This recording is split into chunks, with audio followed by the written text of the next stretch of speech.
안녕하세요 여러분, 세상돌아보기입니다. 네, 오늘 25년 2월 17일이고 월요일입니다. 오늘 오랜만에 국방론평 꼭지로 한 말씀 드리려고 해요. 자, 이게 뭐 며칠 전부터 이제 관심을 모으고 있는 이야기죠. 지금 미국이 향후 30년 동안 그들이 목표로 하는 해군력 보강을 위한 군함 숫자가 있는데, 그것을 국내 여건이, 미국 내 여건이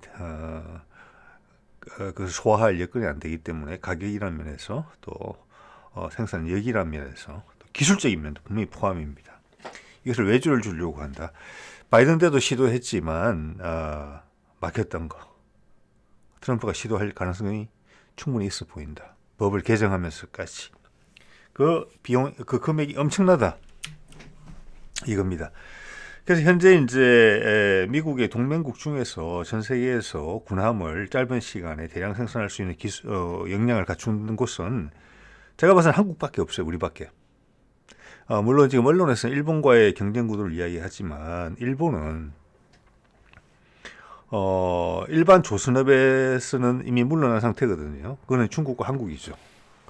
그런데 우리 현대중공업이나 한화오션인가요? 옛날 대우조선 거기서 생산하는 걸 보면은 특수선에서 이제 군함을 생산하긴 하지만 기본적으로는 일반 상선을 생산하는 그 기술의 많은 부분을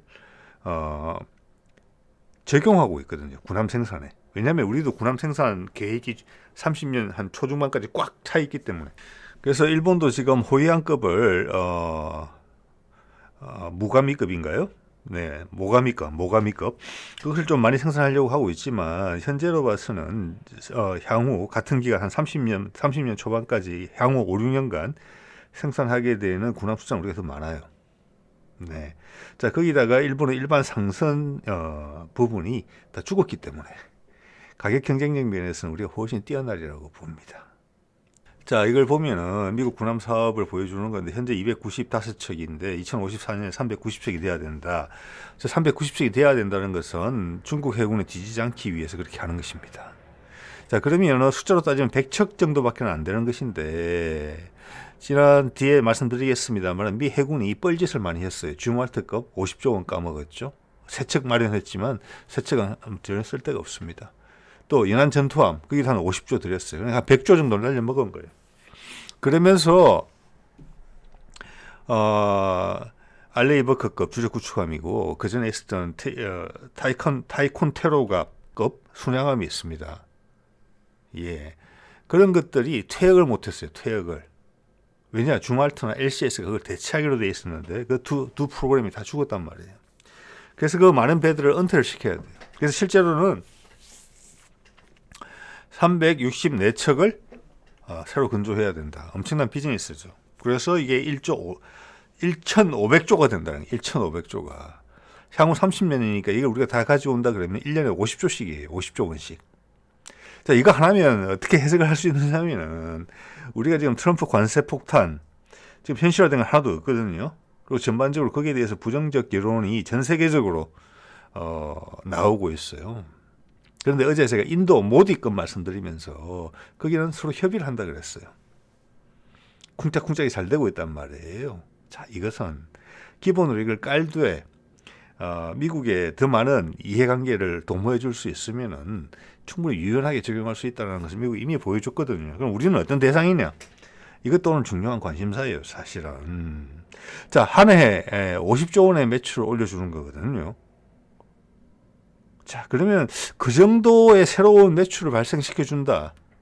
그리고 이것은 특수선이기 때문에 아마 이익률도 상당히 좋을 거예요. 그리고 미국하고 우리나라하고 지금 가격 차이가 너무너무 많이 나요. 3배 가까이 나는 것 같거든요. 미국이 절반만 하더라도 우리나라 배 한 척은 그냥 수익이 그냥 통째로 남는 거예요. 배 한 척 치는 우리나라에서 우리나라 배로 치자면은. 그래서 관세 폭탄이 어떤 식으로 행해질지 모르겠지만 그것도 저는 상당히 약할 거라고 어제도 예상을 하고 있습니다만은 다른 관세 폭탄이 실제 온다 하더라도 거기서 오는 피해가 상쇄하고도 남는 거 아니냐. 조선업 하나만으로도 네, 그런 생각을 일단 해볼 수 있게 돼요. 그만큼 큰 비즈니스죠, 이게. 자, 뭐 금액이 1,500조에 달한다는 내용이고요. 향후 30년간. 예. 자, 그래서 이것을 뭐 한국이 다 가져올 리는 없겠지만 한국과 일본의 구도라고 이야기가 돼 있는데 제가 봐서는 우리가 훨씬 더 많이 가져오리라고 봅니다. 일단 업계에서 이 분위기를 감을 잡았기 때문에 일본처럼 특수선만 하는 데하고 우리처럼 세계 제1의 뭐 중국하고 비교해서 뜬지 모르겠습니다만 세계 최고 수준의 생산량을 보유하고 있어요. 정 원하면 짧은 기간에 상선용 도크를 군함용 도크로 바꿔도 돼요. 그게 수익성이 훨씬 좋으니까. 수익성이 떨어지는 뭐 벌크선 같은 거 이제 안 만들어도 되는 거예요. 그렇지만 일본 같은 경우는 계속 특수선밖에 없었기 때문에 예. 그리고 인력을 충원하기도 어려워요. 우리 같은 경우는 상선에 투입된 인력을 잠깐의 교육기간을 통해서 시설과 함께 군함 쪽으로 투입할 수 있는 여력이 있고 지금 벌써 늘린다는 소식이 들려요. 몇 배로 늘린다. 그게 가능해요. 일본은 그렇게 못한다는 겁니다. 자, 이것은 이미 신호가 나와 있었어요. 네. 자, 이것은 작년 한 중반 정도에 나왔던 내용이고 제가 소개도 드린 바가 있습니다. 월스트리트 저널에서 나온 거예요. 한국 와서 찍어갔죠, 이것을. 그러면서 제목이 뭐냐면은 미국 해군이 중국 해군을 따라잡을 수 있게 도와줄 수 있는 그만큼 생산력을 역량을 갖춘 곳은 한국밖에 없다. 조선소는 이런 제목이에요. 자, 그때 이미 결정했어요. 그들이 왜 일본을 안 가고 한국으로 왔을까? 제가 좀 전에 여러 가지 말씀을 드렸지 않습니까? 일본은 군함에 특화된 특수선밖에 없어요. 그렇지 우리는 일반선도 엄청나게 많이 해요. 도크를 쉽게 확장할 수 있어요. 물량을 더 많이 받으면. 그리고 인력도 상선의 인력을 이쪽으로 옮길 수 있어요. 그게 다 비용에서 빠지는 거예요. 게다가 대량 생산이 가능하게 상선의 기술을 우리는 군함 건조에 적극적으로 투영하고 반영하고 있어요. 그래서 우리 지금 군함 생산 비용이 크게는 미국의 3분의 1밖에 안 돼요. 예. 자, 그런 면에서 우리가 훨씬 경쟁력이 뛰어나다고 봅니다. 물론 일본도 미국의 우방이기 때문에 일본 물량은 가져가지라고 보지만 많은 부분은 우리 쪽으로 올 것이라고 생각을 합니다. 예. 자, 이것은 월스트리트 저널이 보여주는 그림이에요. 빨간 선이 중국이고 파란 색깔이 미국인데 2015년, 20년에 걸쳐서 결국은 추월이 됐죠. 이것은 간격은 계속 벌어질 것이다. 자, 이것은 묻고 알 수 없다. 예. 이렇게 된 가장 큰 이유는 주말특급과 LCS급의 실패다. 거기 미국의 주요 방산업체가 거기 다 들어있었다. 자, 그렇기 때문에 지금 미국은 지금 건조 여력이 많이 줄어든 상태예요. 왜 주요 군함 건조가 지금 한 10년, 15년 정도 확 줄어든 상태에 있고 그 결과물은 전부 다 미국 해군의 외면을 받은 상태거든요, 지금. 그러니까 이것은 그 업체가 많이 위축됐고 사람도 많이 떠났다는 것입니다. 중국의 격차는 벌어졌고 그 벌어진 격차를 단기간에 좁히기에는 돈도 없고 그만큼 캐파도 안 된다. 미국이 외국으로 눈을 돌렸다. 이걸 설명해 주고 있어요. 자, 이게 또 보여주죠. 이게 이제 아마 세종대왕급이나 정조급, 알레이버크급 서로 비교한 것 같습니다. 자, 미국은 그걸 건조하는데 우리 돈으로 당시 환율을 감안했습니다. 지금은 좀 더 비싸졌겠죠. 2조 800억. 우리나라에서는 7,800억 원. 이렇게 돼 있는데 이것은 뭐 동등한 비교인지는 모르겠습니다만 우리 세종이나 정조급 1조는 좀 넘는 것으로 제가 알고 있거든요. 1조 가량 되거나. 그렇지만 이것만 보셔도 제가 왜 3배 정도라고 말씀드리는지 알겠죠. 기간도 2배 정도, 1년이 더 걸려요. 1년이. 그 자체가 비용이니까. 네. 자, 이것을 대량 생산한다고 했을 때 과연 따라올 수 있겠느냐? 우리는 우리의 군함 지금 호위함급이나 지금 FX3 들어가고 FFX4 들어가고 KDDX 지금 들어가야 되거든요. 1년에 구축함과 호위함 해서 한 2척 정도 평균 생산하는 것 같아요. 2척에서 3척 사이에. 그렇게 생산할 수 있는 나라도 전 세계에서 중국 다음에 우리밖에 없습니다. 우리도 엄청나게 군함을 많이 건조하고 있는 거예요. 자, 그것을 바탕으로 한 건 더 점프할 수 있는 여건이 우리한테 돼 있어요. 일본은 그럴 수가 없어요. 뭐 미국 말도 안 되는 소리고. 예. 자, 여기서 KDDX 이야기를 잠깐 드려볼게요. 이게 도움이 돼요. KDDX가 왜 이때까지는 KDX3, KDX2 이런 식으로 했는데 왜 KDX4라 그러지 않고 KDDX라고 이름을 따로 붙였느냐에 대해서 업계 관계자 같은데 이렇게 이야기합니다. 뼛속까지 국산 기술이 적용된 최초 액션 투하 구축하면서 저 모든 것을 우리 기술로 한다는 거죠. 그 기반 기술은 다 개발되어 있습니다. 예, 미국이 현재 그들의 함정에 적용하는 기술보다 앞서 있어요. 세계 최고 수준이에요. 기술적으로도. 예. 자, 이런 것들 또한 크게 영향을 미쳤을 거예요. 미국 업체가 미국이 우리를 선택하는 데 있어서 그들이 필요로 하는 기술을 우리가 다 해줄 수 있어요. 값은 그만큼 싸져요. 미국에서 레이더 안 가져와도 상관없어요, 사실은. 그들이 원한다면 그들의 전투 체계 정도는 실어줄 수 있을지 모르겠어요. 나머지 우리가 다 할 수 있어요. 예. 자, 우리가 모든 기술 다 만드는 기 때문에 수입품이 없다. 그래서 처음으로 우리가 군함을 만들어서 돈을 남길 수 있는 배다. 이게 업계에서는 중요한 거죠. 예, 이때까지 수입하는 부분 있죠. 전투 체계 하고 레이더, 그게 배 비용이 한 3분의 1 다 수입품이고. 그 다음 3분의 1이 무장이에요. 여태까지 보면은 주요 대공 미사일들이 SM 시리즈로 미국 레이시온 걸 했기 때문에 무장이 보통 차지하는 비중이 한 3분의 1 정도 된다고 하는데 그 3분의 1의 절반 이상도 아마 절반 이상이 아니라 3분의 1에 한 3분의 2 정도도 아마 외산이 있기 때문에 가격의 여지가 별로 없었을 거예요. 그럼 나머지 3분의 1, 배 건조하는 비용에서 우리가 남기는 건데 얼마 안 됐을 거예요, 마진이. 그 이야기를 하는 겁니다. 근데 이제는 KDDX가 들어가면 우리 전투체계, 우리 레이더, 그리고 우리 무장체계가 들어가죠. LSAM. 예, 그러다면은 우리한테 떨어지는 게 많다. 같은 건조 비용이라도 이야기를 하는 것입니다.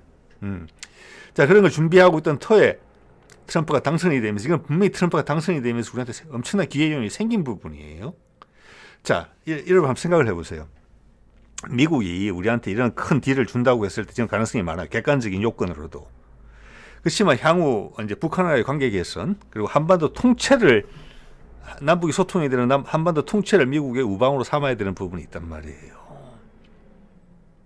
예전에 우리 코리아 디스카운트란 말이 있었습니다. 한국에서 뭐 하려면은 남북 전쟁 위험이 있기 때문에, 분쟁의 가능성이 있기 때문에 프리미엄, 돈을 좀 더 많이 줬었어야 돼요. 그것까지 감안해 보세요. 미국이 향후 30년치 군함을 건조하는 데 있어서 그중에 많은 부분을 한반도에 맡기게 되는데, 한반도의 정쟁이 불안하거나 또는 그 사이에 지난 30년간에 한국에 어떤 일들이 발생했는지 생각해 보시면 돼요. 그죠? 그런데 거기를 믿고 맡길 수 있다는 것은 미국의 어떤 확신이 있다는 부분이 분명히 있어요. 정치적인 여건이. 일본보다 한국이 더 중요하다는 거예요. 예를 들어서 한국은 언제 전쟁이 날지 모르고 계속 불안하다. 그런데 일본보다 비록 조건은 좀 낮지만 일본은 안정적이다. 그럼 일본에 몰아줄 수 있는 거잖아요. 일본은 당연히 그렇게 기대를 하고 있을 거고, 지금도 그렇게 기대하는 부분이 있을 것 같은데, 지금은 그렇지. 그 정치적인 지형도 일본이 더 불리하다, 이제는. 왜? 미국의 미래에 한반도가 훨씬 중요하다는 거예요. 러시아하고 화해할 거지 않습니까? 북한하고도 협상 곧 지금 하고 있을 수도 있어요. 그러면 러시아, 북한, 남한으로 이어지는 이 선이 엄청나게 강해지는 것이죠. 어떻게 보면 중국의 코앞에 있는 최전선인데 거기에 미국 해군의 미래 전력의 대부분을 건조하는 시설을 거기에 맡겨둔다는 게 말이 안 된다고 생각할 수도 있잖아요, 여러분. 근데 그게 아니라는 겁니다, 제가 봤으면. 그런 우려가 나오지 않아요, 어디서도. 자, 그러면서 지금 KDDX를 어떻게 할 것인지를 금년 3월 17일에 결정한다고 합니다. 6척 건조할 거예요. 자, 이게 보면 7조 8천억을 놓고 양보 없는 한판 승부가 예상된다. 자, 이 7조 8천억이 어디까지 포함되는 건지는 모르겠지만 이미 그때 한 6천억, 7천억 해가지고 그 설계비하고 그 통합 마스터 개발하는 그 예산은 제가 몇 년 전에 배정이 됐었거든요. 이건 순수 건조비일 수 있어요. 자, 이러면 한 척당 1조 3천억 정도예요. 아마 정조급은 이거보다 좀 저렴했을 거예요. 자, 한 척당 1조 3천억이다. 이제 이게 우리의 비용이에요. 자, 이게 미국 해군을 망가뜨린 주범이죠. 지금 이게 이제 미국에서 오늘도 그런 기사가 좀 나왔는데 일론 머스크하고 일론 머스크가 지금 대통령이냐, 예, 그런 이제 내부의 비판들이 나오고 우리나라 언론에서 그걸 그냥 무비판적으로 실어 나르고 있던데 그런 게 아니라는 부분을 강조하는 그런 이제 좀 이벤트가 좀 있었던 것 같아요. 자, 일론 머스크가 맡고 있는 그 미 정부 혁신부가 하는 일이 이런 겁니다. F-35 포함해서 주말 특급 50조를 날렸는데 32척 만들려다가 이게 이제 알레이버크급을 통째로 대체하고 상당 부분 대체하고 그 앞에 있던 타이군 테루가 급을 순양함을 완전히 대체했어야 되는데 지금도 그 순양함이 은퇴를 못하고 있잖아요. 결국 32척 하려다가 3척밖에 근접 못했고 척당 근접비가 15조 원에 달했습니다. 지금 살아남은 3척도 뭐 전력에 보탬이 안 돼요. 예, 거기에 부과된 기술들에 대한 개발이 다 멈춰졌기 때문에 그런 것이죠. 예. 또 하나 뻘짓은 이거죠. LCS 연안 전투함이라고 불리는 거 두 가지를 개발했죠. 프리덤급하고 인디펜던스급 합쳐서 35척을 건조했는데 올리브 헤즈드 페리급을 대체하는 것인데 호위함을 페리급은 다 없어졌어요. 외국에 공여를 하거나. 그런데 지금 이 중에서 최선선에서 활동할 수 있는 배가 거의 없습니다. 전부 다 후선으로 밀렸어요. 이 배들이 둘 다. 여기에 우리가 이름 다 잘 알고 있는 로키드 마틴이나 뭐 레이시온 기타 등등 유수의 방산업체들이 다 이름 올렸어요. 이것 또한 그러면 이 금액만 보더라도 한 22조 원 정도 날라간 거예요. 그런데 이 배를 운용해야 되잖아요. 35척을. 이 중에 몇 개는 벌써 은퇴했어요. 몇 척은. 종합적으로 보면 한 50조 쓰게 되는 거예요. 이 배 때문에. 해군에서 이들 배를 최전선에 배치하기를 두려워하고 있어요. 많은 문제가 있다는 것이죠. 이것은 뭘 의미하느냐 하면은 미국 해군에서 또는 미국 정부에서 이 해군 관련 미국 방산업체에 대한 신뢰를 잃어버렸다. 그리고 남아있는 것도 얼마 없다. 예, 한 10년, 15년 대가 끊겼으니까. 자, 그런 와중에 앞으로도 한 30년까지, 향후 30년 동안 그들이 필요한 주력 함정을 전부 다 해외에서 생산을 한다. 예를 들어서 한국에서. 그러면 통째로 한 4, 50년간 미국 해군 방산업체가 아무 일감이 없게 되는 거예요. 그러면 또 의미가 달라요. 스스로 만들 수 있는 게 그러면 잠수함 정도밖에 안 남아요. 지금 항공모함 같은 거는 향후 미래가 어찌 될지 잘 모르는 부분이 있거든요. 그죠? 지금 포드급 이후에 항모를 건조할지 안 할지는 잘 모르겠어요. 이 말은 뭐냐면 향후 30년도 이런 주력 함정들을 미국 해양 방산업체가 생산하지 못한다면 이것은 계속 바깥에 외주를 줘야 된다는 의미예요. 그래서 향후 30년간 1,500조 원을 상당 부분 한국에 준다? 그 말은 앞으로 영원히 미국 군함은 한국 조선업계에 의지한다. 이렇게 볼 수도 있는 거예요. 그래 말씀드리면 의미가 사뭇 다르죠. 그렇지만 그걸 부인하기는 어려울 거예요. 이것은 뭐냐면 저는 한국에 줄 가능성이 많다고 봅니다. 여러 정치적 여건들을 봤을 때. 한국은 미국의 튼튼한 동맹으로서 한반도가 통일되고 나서도 남아있을 것이라는 걸 강하게 의미해요. 향후 30년만 몇 년 안에 지금 통일될 가능성이 상당히 높단 말이에요. 그 이후까지 이어지는 거잖아요. 30년이면. 그리고 그 이후에는 아예 우리한테 전적으로 기대해야 돼요. 당연하게. 그 말은 거꾸로 이야기하면 한국 해군하고 미국 해군하고 거의 통합된다고 볼 수도 있어요. 그게 우리는 지금 대양 해군하고 이번에 제7 함대가 한 2월 초에 출범했죠. 제7 전단에서 제주도를 모항으로. 거기 당연히 항공모함 들어갈 겁니다. 최소한 2척 이상 제가 보기에는. 그거랑 미국 해군이랑 섞인다는 거예요. 별 차이가 없다는 거예요. 그것을 미국이 확신하고 있다는 것이고 배팅을 했다는 것이고 또한 이런 제스처를 취함으로써 한국이 그런 입장에 서게 버팀목을 하나 더 세운다는 거예요. 미래를 모르는 거지 않습니까? 그러니까 이거는 미국이 우리한테 잘 보이려고 노력한다고 볼 수도 있어요. 네. 만약 한국한테 훨씬 뭐 객관적인 요건도 그렇지만 한국한테 실제적으로 많은 걸 묶고 몰아준다 그러면 그것은 우리랑 잘 지내자고 미국이 뇌물 주는 거랑 비슷하다고 이렇게 볼 수도 있어요. 이거 의미 엄청나게 큰 겁니다, 여러분. 이거랑 북미 종전선언. 그래서 북한하고 지금 윤석열이 탄핵되기 전에 관세 가지고 우리한테 큰 시비를 걸지 않을 것이다라고 제가 말씀을 드렸어요. 그리고 부수를 만들 이유가 없잖아요, 미국 입장에서. 뒤에서 말씀드리겠지만 오히려 우리한테 예외적인 인도처럼 예외적인 베네핏을 줄 가능성이 많아요, 혜택을. 이게 그 대표적인 케이스잖아요. 그래서 너와 나는 공동체다라는 이야기를 해주는 거예요. 1,500조짜리 비즈니스를 준다는데 1년에 50조 원이잖아요. 30년간. 한화하고 현대가 나눠 먹어도 25조씩이에요. 거기서 순이익률도 엄청나게 높은 거. 당연히 미국은 훨씬 더 저렴한 가격에 그리고 훨씬 더 빨리 더 잘 만들어진 배를 받게 될 겁니다. 또한 이것이 의미하는 바가 뭐냐면은 우리가 원자력 잠수함을 가지는 데 있어서 지금 준비는 다 됐어요. 필요한 기술들 미국이 적극 제공한다는 부분이 있고 이런 분위기를 봤을 때 또 항공모함 건조하는 데 있어서 뭐 사출기랄까 여러 가지 필요한 부분에 대해서 우리가 배워야 되는 기술들, 도입해야 되는 기술들에 대해서 미국이 아낌없을 거다. 이걸 알 수 있어요. 예. 자, 이것은 통일된 한반도가 미국의 편에 선다는 것을 의미하고 이것을 디딤돌로 해서 중국에 대한 방어막을 친다. 그리고 이 소통이 되는 한반도는 스스로 힘으로 써야 된다. 미국이 기대는 나라도 아니고 러시아에 기대는 나라도 아니다. 스스로 힘으로 커야 되는 것이다. 그래서 명분이 생긴다. 그래도 러시아가 들어올 수도 있고 미국이 들어올 수도 있고 그걸 한반도 스스로 지킬 수 있는 강력한 국방력을 보유하고 있는 국가가 되어야 된다.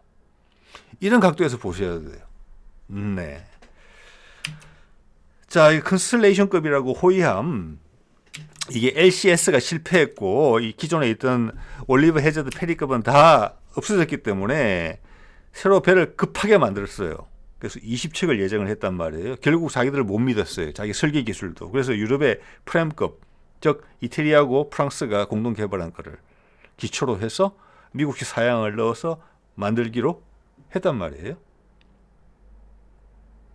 그것도 아마 유럽 기술진이 들어오든지 해서 미국의 지금 생산 인프라가 너무 안 좋아졌기 때문에 그냥 협력 공장을 조선소를 지어서 하는 것으로 돼 있는데 여기 보십시오.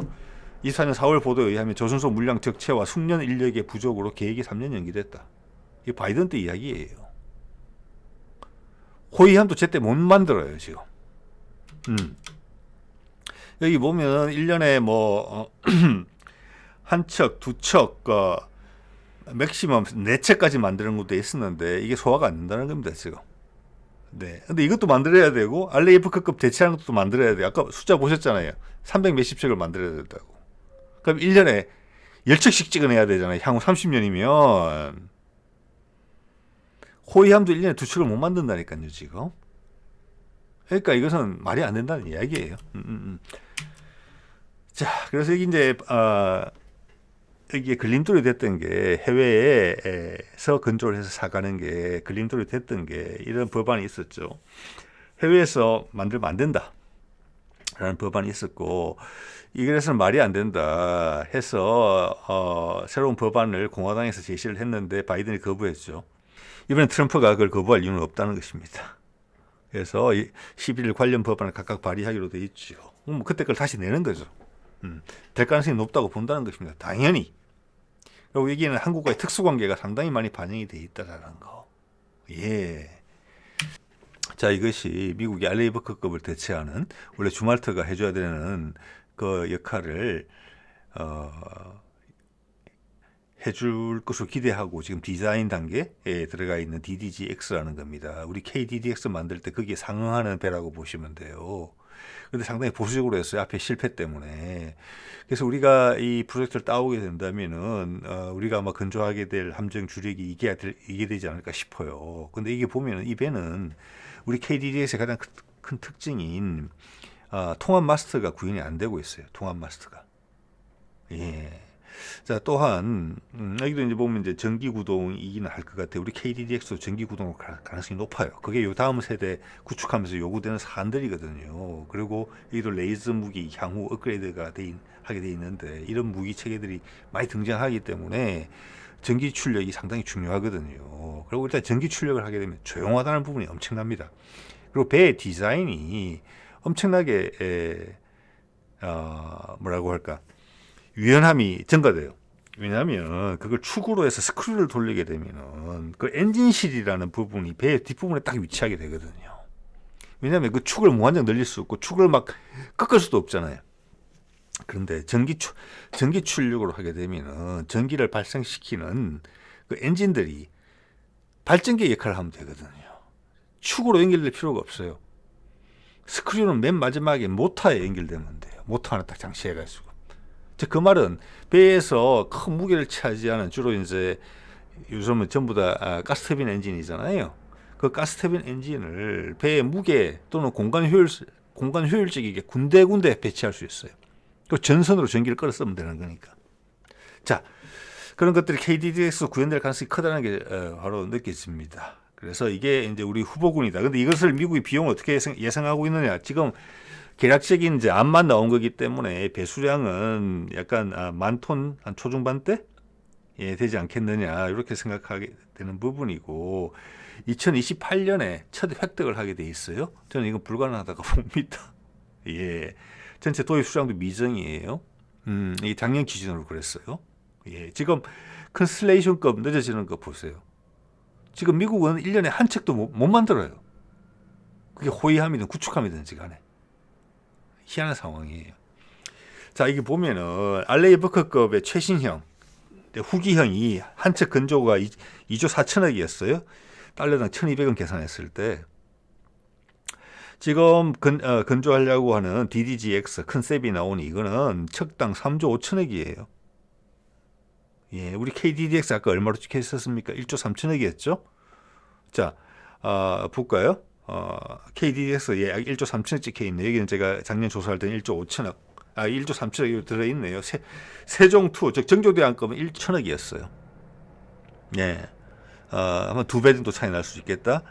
이렇게 보시는 게 맞을 것 같습니다. 네.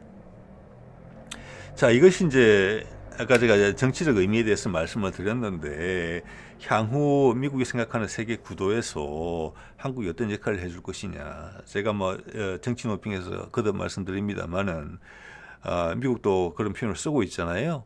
미국의 패권 시대는 끝났다. 다극화 시대고 각각의 여러 중요 거점들이 올라서게 될 거다. 그리고 국제관계가 훨씬 더 민주적으로 바뀌게 될 거다. 미국은 현재 남아있는 우세한, 아직 남아있는 패권의 여력을 가지고 내가 잘 버틸 수 있는 하나의 거점으로서 살아남겠다. 자, 거기에 미국의 이해관계에 따라서 여태까지 패권에 기초한 블록, 너는 우리 편이냐 내 편이냐, 이걸로 내가 세상을 지배하지 않는다. 자, 그런 관점에서 세판 짜기가 전 세계적으로 벌어지는데, 출발점이 되는 게 러시아와의 우크라이나 사이에 두고 하는 화해죠. 북한과의 종전선 이런 게 엮여 있는데, 그런 부분에서 한반도라는 부분이 상당히 중요하다는 것을 느낄 수가 있어요. 미국의 해군 전체를 맡기는 거잖아요, 여러분. 그 과한 이야기 절대 아니죠. 미국 해군 전체를 한국에 맡기게 됐다는 거예요. 중국 코앞에 있는데, 옛날 기준으로 말하면 남북전쟁 언제 날지 모르는데, 옛날에 전두환이 쿠데타 일으켰을 때 많은 미국의 투자 기업들이 도망을 갔죠. 전쟁 날까봐, 그들의 피해를 입을까봐, 남김없이 뺏길까봐 헐값에 넘기고 갔어요. 근데 지금은 향후 30년을 다 맡기겠다는 것이고, 향후 30년을 맡기고 나면은 그 다음부터는 우리한테 종속되는 거예요, 그들이. 그래서 선택을 하겠다는 거잖아요. 그 지금 봐서는 어설프게 일본하고 갈라치기 안 하고 한국에 다칠 가능성이 높아요. 할 수만 있으면. 이건 엄청난 거예요. 관세 폭탄 이야기 걱정할 게 전혀 없어요. 이 1,500조짜리 이 딜만 받아와도 엄청나게 남는 장사예요. 바이든 때는 불가능했잖아요. 이런 거는 높이 평가해야죠, 그러면. 분석하고 왜 그런가. 자, 이렇게 비슷한 이야기가 있어요. 우크라이나전이 발발하자 현대자동차가 그 있던 공장을 아주 싸게 팔고 나옵니다. 자, 그런 부분은 현지 생산이 많이 되는 게 아니고 아마 금수 조치에 걸려서 주요 부품들이 우리나라에 들어가고 이런 부분이 있어서 어쩔 수 없지 않았나 싶어요. 다른 해외 업체도 많이 나간 것 같아요. 근데 그게 지금 현대자동차가 다시 들어가려고 한다는 부분이 있는 거예요. 이거는 베팅이 필요한 부분이거든요. 아마 작년부터 감 잡았어요. 이게 이렇게 될 거다. 아마 제가 이 제 채널에서 말씀드리는 내용에 대해서 우리 대기업들은 특히 파악하고 있는 것 같아요. 특히 현대라는 이름을 걸고는. 물론 지금 주현대인가요? 예. 지금 뭐 현대도 왕자의 난을 통해 가지고 여러 가지 복잡한 관계에 있지만 대북 관계가 개선되고 북한에 투자를 한다 그러면 현대 쪽이 혜택을 많이 받을 가능성이 크잖아요. 정주영의 혜택으로 후광으로. 그래서 대북 관계 개선이라는 부분, 우크라이나 러시아와 미국 관계 개선이라는 부분에서는 우리나라 어떤 대기업보다도 관심이 많으리라고 봅니다. 현대에서. 예. 자, 그래서 그걸 팔고 올 때 2년 안에는 되살 수 있는 그런 조건이 있었다고 합니다. 그래서 팔 때는 거의 공짜로 준 것 같고 살 때는 수천억이라고 그러는데 현대자동차 그룹의 매출을 봤을 때, 여기서 수천억은 저는 아무것도 아니라고 봅니다만은, 저는 되살까? 이런 말 나온 것 자체가 되살 가능성이 높다는 겁니다. 그리고 그걸, 러시아가 막을까? 절대 안 막는다고 봅니다. 가장 먼저 돌아가는 게 엄청나게 중요해요. 우리 기업들이 러시아에서 잘하는 이유가 러시아가 힘들 때 우리가 떠나지 않고 버텨줬다는 것이 있거든요. 부득이 나왔다 그러면은 다시 돌아갈 때는 가장 먼저 빨리 돌아가는 기업이 돼야 될 것이고, 러시아가 미국과 화해를 하게 되면은 그 가운데 북러 상호 방위 조약으로 북한이 끼어 있습니다. 한반도로 이어지는 거예요. 한반도 기업에 절대 추가의 혜택, 어드밴티지를 주면 어드밴티지를 줬지 불편함을 줄 생각은 없을 거예요. 자, 현재는 그 자리에 우리 공장을, 현대 공장을 사간 러시아의 투자처가 그것을 중국 공장에 현지 생산 기지로 쓰고 있다고 해요. 예, 요거 상당히 재밌는 부분이죠. 이런 것도, 예. 아마 저 중국 공장에서는 중국판 전기차를 팔고 있는 것 같은데, 제 예상으로 보자면은 저 게임도 상당히 재밌어질 수 있다. 예, 이게 이제 여기 지금 한국경제TV인가 거기에서 나온 건데, 현대차 빈자리에 중국차가 들어와 있고 거기서는 이미 주도권이라는 부분에서 중국한테 뺏겼기 때문에 전기차 중국이 지금 강하잖아요. 그 외 지역에, 동구권 지역에 또는 유럽에 수출할 수 있는 수출 거점으로 활용할 가능성이 높겠다, 이렇게 지금 예상을 하고 있는데, 저는 반드시 그렇지도 않다고 봅니다. 왜냐하면은 지금 전기차의 수명은 얼마 안 남았을 수 있다. 수소차로 넘어갈 가능성이 크다. 저는 그렇게 보거든요. 현대에서 분명히 생각하고 있을 겁니다. 그래야지 중국을 떨쳐버리죠. 미국 입장에서. 수소차로 이행하는 데 있어서의 전기차보다 뛰어난 점은 수소차에 관련해서 전기차보다 뛰어난 점은 뭐 제가 여러 번 말씀드렸으니까 그 말씀을 안 드리겠습니다. 예. 그런 큰 맥락에서 이어지고 있다. 자, 이것은 그래서 지금 미국이 그들의 해군 함정을 우리한테 배팅하는 가능성이 높은 것처럼 러시아도 당연히 그렇다. 왜? 러시아와 미국이 화해하는, 그리고 가운데서 폭발적인 존재감을 발휘하면서 미국과 러시아를 둘 다 땡겨줄 수 있는, 그리고 중국을 포위할 수 있는 곳이 한반도인데 그게 관여되는 거, 자기들의 이해관계가 엮여 있는 거는 당연히 혜택을 줘야 된다고 봅니다. 예, 줄 것이라고 봅니다. 자, 현대자동차가 빠져나오기 전에 러시아 자동차 판매 순위를 보면 1등이 라다, 거기 지역 러시아 업체죠. 기아, 현대는 한 회사잖아요. 37만 대니까 1등이었어요. 예, 그러니까 눈물겨운 상황이 있었다고 봅니다. 그렇지만 충분히 전화위복이 될 거라고 봐요. 그렇게 전화위복이 되기 위해서는 기존의 같은 차를 일단 들어가겠지만은 조만간 수소차 부분으로 간다는 부분이 있고, 그 점에서는 우리가 중국을 기술 격차를 가지고 있다. 네, 이렇게 봅니다. 예. 자, 그리고 또 정의선이 지금 관세건으로 미국에 가 있는 것 같은데 현대자동차에서 개최하는 골프 대회에 트럼프 장남을 불러다가 2시간 정도 대화를 했다는 부분이 나와요. 그래서 관세 분야가 상호 관세 일부 분야 다르게 취급할 가능성도 있다. 이런 이야기가 나오는데 마이크 존슨 하원 의장은 자동차와 제약 산업이 포함될 가능성이 크다. 자, 이것은 우리 한국을 잘 봐주기 위해서 그런다기보다는 이 두 산업이 가지는 특수성 때문에 그렇다고 봅니다. 예. 자, 그래서 지금도 현대자동차가 정의선이 어떻게 선택을 하고 어떤 결정을 하느냐에 따라서 상당히 중요할 수 있고, 특히 남북 소통이 된다고 했을 때 현대 브랜드 가치를 잘 활용할 수도 있다. 그건 미국한테도 이야기할 수 있다 생각합니다. 자동차와 제약은 뭐냐면 우리한테 별 상관없어요. 우리나라 제약업계에서 미국에 수출하는 게 제가 봐서 거의 없거든요. 이것은 뭐냐, 유럽 쪽에 제약회사가 강한 곳이 있습니다. 거기서 미국으로 파는 약은 있을 거예요 아마. 그렇게 되면 약값이 올라간다는 부담이 생겨요. 약값이. 자, 그거는 별로 도움이 안 된다고 해서 이게 포함될 가능성이 높다고 보는 거고, 또한 자동차는 미국의 생활 필수품이잖아요. 제가 그게 기억이 나거든요. 예전에 미국이 플라자 합의를 통해서 엔화 절상을 요구했고 관철시켰죠. 그때 협상에서 일본이 거부하는 모습을 좀 보이자 일본 차에 대해서 관세를 올리겠다고 그런 적이 있었습니다. 그러자 미국에서 무슨 일이 발생했느냐 하면은 렉서스나 토요타, 혼다 이런 일본제 차들에 대해서 사재기가 있었어요. 값이 엄청 올랐어요. 이건 생활 필수품이라는 거고 미국의 소비 심리에 큰 타격을 주는 부분이에요. 그런 거하고 맞물려서 정의선이 지금 미국 측에 던지는 메시지는 분명히 있을 거라고 봅니다. 한국적인 특수성이 있고 거기다 자동차 산업의 특수성까지 맞물려 있다. 빠질 가능성이 높다. 이는 기존의 관세 방식으로 갈 가능성이 높다. 예.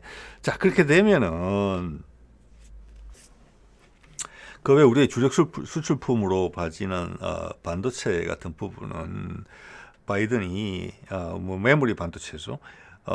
인텔 같은 업체 살리려고 노력해봤지만 결국 실패한 것으로 귀착된 것으로 보이거든요. 지금 돈만 쓰고 그러면 수입처가 없어요. 우리 아니면 중국이에요. 예. 그리고 관세를 올린다 그래도 필요한 물량을, 이건 소비자가 아니잖아요. 필요한 물량을 수입 안 할 도리도 없어요. 미국 자국 업체가 살아날 여지가 없어요. 그 사이에는. 이렇게 본다는 겁니다.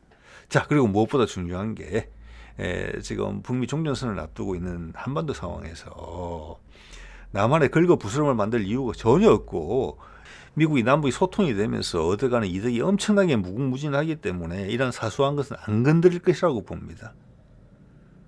이것저것도 뜯어먹을 거 없는 곳에서는 관세라도 뜯어먹으려고 그래요. 근데 어제 인도의 모디하고 대화하는 거 보세요. 관세 부분을 9월달까지 협의하기로 한다. 유연하게 대응하는 거예요. 거꾸로 우리한테는 이렇게 큰 걸 몰아주고 군함 근조에 있어가지고, 그죠? 여기서 분명히 일본은 된소리를 맞게 될 겁니다. 그들의 처지를 적나라하게 비애감을 가지고 느끼게 될 겁니다. 그 기백은 아베 때가 마지막이었어요. 그리고 작년에 기시다가 한미일 군사동맹에서 우리 윤석열을 발밑에 두면서 아시아에서 터줏대감 노력을 하려고 했죠. 공동의적인 북한을 대응한다는 명분으로. 그러면서 남북 분단을 영구화하려고. 이런 그림이 깨져나갔잖아요. 지금 이시바는 미국의 도움 없으면 쓸 수가 없습니다. 선거에서 대패했지요. 내부 개파에. 그래서 트럼프가 아베파가 제일 큰 파죠. 이시바는 아주 소수파입니다. 아베 부인을 불러다가 개인적으로 대접을 잘해줬고 아베 부인을 통해서 이시바를 만나고 싶다는 메시지를 전달했어요. 즉 이것은 트럼프가 아베파의 마음을 바꿀 수도 있다는 겁니다. 다른 소수 정당하고 연합해서 새로운 수상을 낼 수도 있어요. 예, 이 부분은 저항하지 못하는 겁니다. 이거 트럼프 무서운 겁니다, 여러분. 예, 즉 이것은 뭐냐? 북한과의 관계 개선은 미국의 절체절명한 이슈다. 그리고 이번 군함건으로 인해서 우리한테 엄청나게 우리가 배도표에서 선사할 수 있다는 거. 이거보다 훨씬 더 큰 것이 올 수 있다는 거. 이게 트럼프 스타일이에요. 이거 우리한테 크게 결정해 준다고 봅니다. 그러면 북미 종전선언에 있어서 남한 정부 패싱 우려가 있다 그러는데 그런 우려가 단박에 사라질 수 있어요. 이거 이만큼 큰 거 주고 남북이 북미 종전선언을 해서 남한이 북한에 투사하게 되면 남한 기업이 너무너무 좋다. 그대들이 한민족으로 돌아가는 거는 둘째 치고라도 이렇게 말하면 여론조는 어떻게 전개될 거예요. 자, 오늘 이런 말씀을 드리도록 하겠습니다. 네.